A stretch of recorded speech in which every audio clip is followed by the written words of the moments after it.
I ran away 500 miles just to find happiness. I dropped out of college to find happiness. I spent thousands of dollars learning skills to find happiness just to find it watching a 25-minute free YouTube video. So, in this video, I'm going to help you figure out how to find happiness and essentially how to find your purpose when you're just trying to figure out why am I not happy.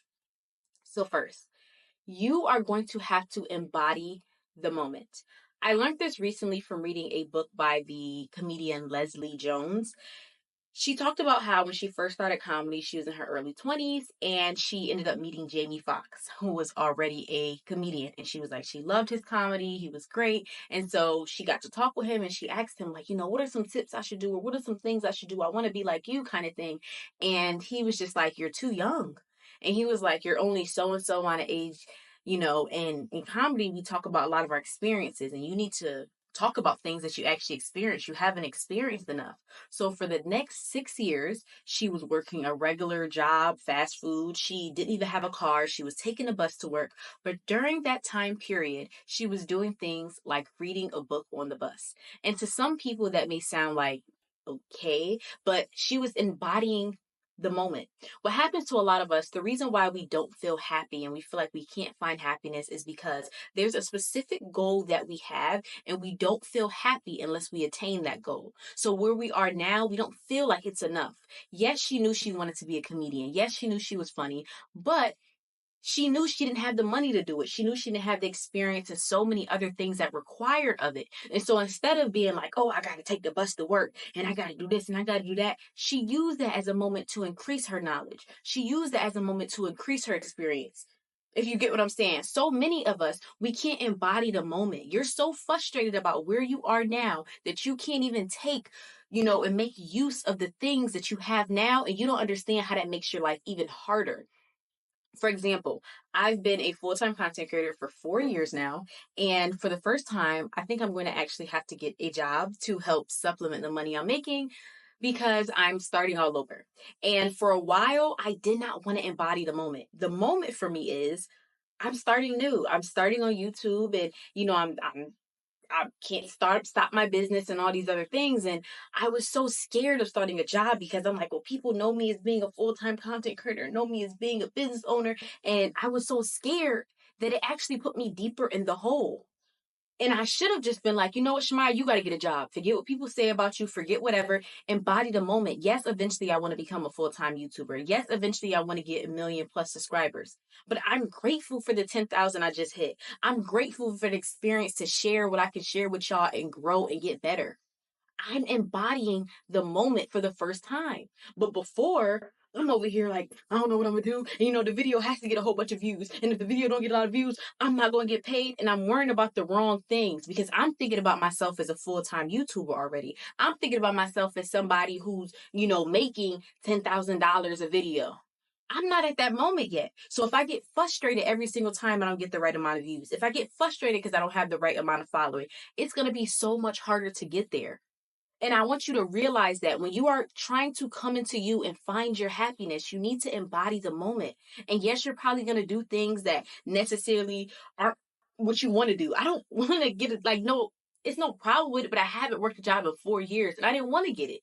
But I'm like, you know what? That's what I have to do. Who am I to say I don't want to get it? I'm not getting a job. I got bills to pay.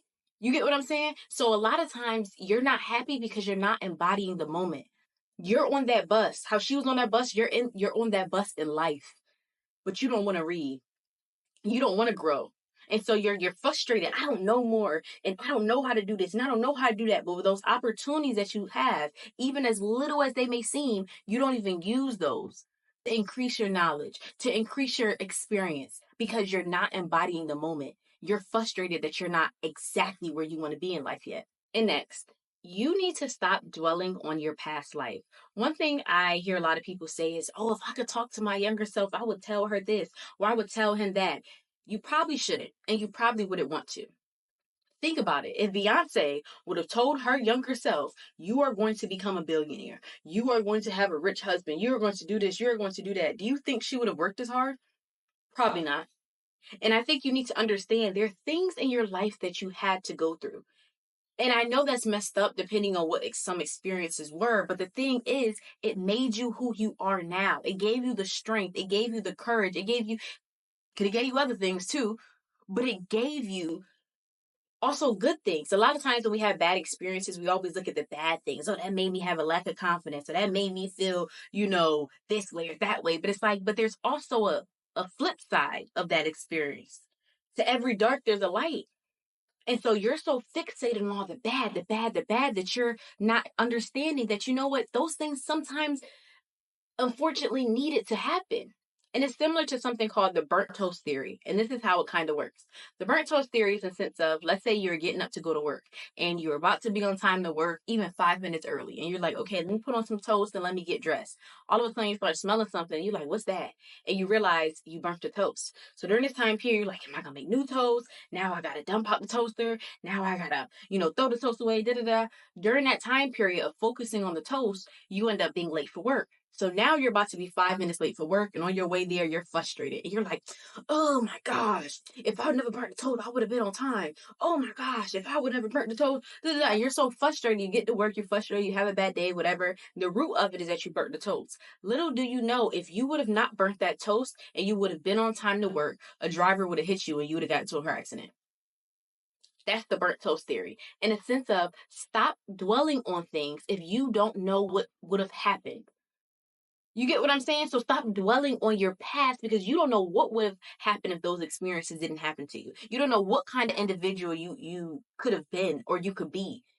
And so I think it's imperative to understand that yes, those things might have happened to you. Yes, those are experiences that are part of your life and they make up who you are. But at the same time, stop dwelling on them because they make you very unhappy. They make you very ungrateful of where you are now, appreciate where you are now, and even embodying where you are now because you're dwelling so much on the past. If I would have started that business, I would have already been a billionaire. If I would have started on YouTube, if I would have been on TikTok in 2020, I would have had 1 million followers, but you didn't. And so instead of dwelling on the past, why don't we embody the moment? And I want you to figure out you need clear, individualistic happiness goals. A lot of us have goals that are very broad. I want to lose weight.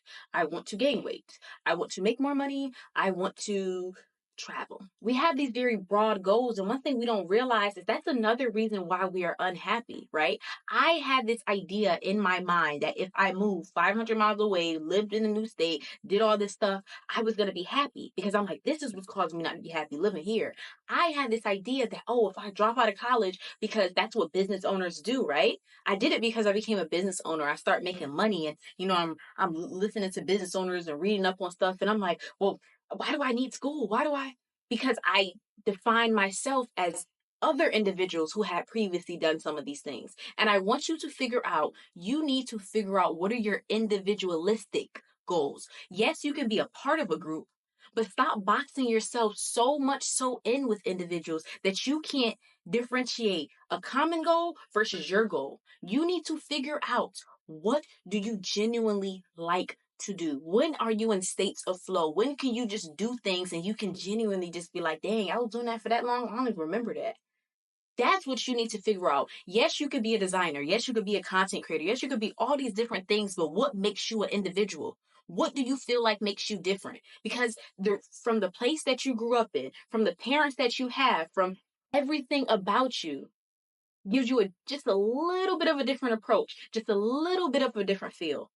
And once you start honing in on that and zooming in and nurturing that, that's when you will figure out what are your individualistic goals. Because a lot of times that's why you're not happy. You've had goals that you wanted before, things that you wanted to do, and you get them, and you're like, I thought I was going to be happier. And the reason why you're not is because it wasn't an individualistic goal. It was the goal of a group, or it was the goal of society or your parents. And when you're having these goals and when you're figuring out what makes you happy, I want you to not feel like it has to make sense. It's actually not supposed to make sense. I can tell you that right now. Like, I enjoy making self-growth content. I enjoy, speaking to individuals and things like that. And I want to grow on YouTube, but I want to do a lot more. But I don't know exactly what this is going to come into. I'll be honest with y'all. Like, I definitely want to do more. I know I can do more, but I'm not exactly sure. Maybe it's public speaking. Maybe it's me coming out with a book. I don't know. But what I do know is that this is what I genuinely like to do. This is what I genuinely feel a state of flow in. And so with this, it doesn't have to make sense. That's another thing with your goals. They probably shouldn't all make sense either. But the thing is, once we get to a certain age or we get to a certain status, we feel like things have to make sense. When you're a kid, stuff don't make sense. You ask a kid, what do they want to be? I want to be a doctor, a lawyer, a fashion designer, and a hairstylist. That don't make no sense. When a kid tell you that, it's oh yeah, it's cool. But if an adult tell you that, it's like, girl, get your life together. It doesn't necessarily have to make sense just because you like it. Actually, probably shouldn't make sense, especially to most people. And so I want you to think about that. And then going off of that, it not making sense. The reason why it not makes sense, because a lot of it comes from our childhood. And so going into your childhood and finding out what made you happy or what did you do or what were you around a lot of times helps. I tell you all the time, I used to get on my progress report all the time, report card, talk too much. I was a good student. I just talk too much. Even now, for all my videos, I read books, I listen to podcasts, things like that. But growing up, I was not a big reader. But my mom did get pregnant with me when she was in school. So when I was young, my mom used to always take me to Barnes and Nobles so she could study and stuff like that. And I would just be there around all the books. And even though I wasn't really much of a reader, that's just what I was around. And so now that I'm older, I love Barnes and Nobles. I'm actually going there later on. And now it's just something that I do. And so I think it's imperative, if you're trying to figure out your happiness, go to the time when life did not have to make sense. Go to your childhood and the things that you were around, the things that you like, the things people said about you, those are things that you figure out is what makes you an individual. That's what I found out about myself and finding my happiness and what I wanted to do. And this is my happiness. As I said in the beginning, I found it on a 25 free video on YouTube. I was listening to a YouTube video, and this guy was just saying, don't be a forever student. Don't be that kind of person that knows all this information, knows all this stuff, but never uses it. And so I was like, you know what? I do talk a lot. So I started getting into self-improvement videos, and I just felt like people just weren't talking to me the way I wanted to be talked to. Like they were saying the right kind of stuff, but just not the way I would understand it and interpret it.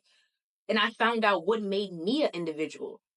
I like talking, I like using analogies. I like talking about theories. I like talking about cognitive science and how does your brain work and why do you do this and why do you struggle with confidence and all these other things. That's what I like doing. And so, yes, I did put myself in a box of being a self improvement, level up your life type of content creator. But then once I was inside of that box, I said, okay, you over here, I'm right here. This is what makes me an individual. This is what makes me different.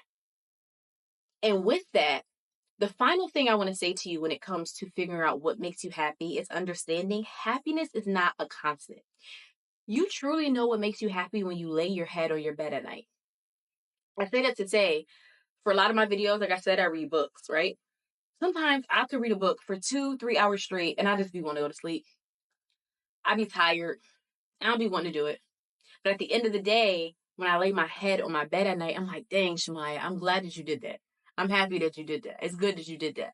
Because that's genuinely what makes me happy. And I think a lot of times, too, we need to talk to ourselves at night. Like when your brain is going 1,000 miles an hour and you're just with yourself and you're just in the dark, talk to yourself. Is this thing truly making you happy? Because you're not always going to be happy every time you're doing something. But at the end, is there light at the end of the tunnel? Is there gold at the end of the rainbow? Because that's when you really pinpoint what makes you happy. I spent thousands of dollars learning how to do lashes, learning how to do eyebrows and hair and all these different kind of courses. And one thing I never did was at the end of the night ask myself, well, how did you feel about that course? How did you feel about that class? But I saw the other girls doing it and the other girls making money and doing all this other stuff. So I just assumed that was going to make me happy, right?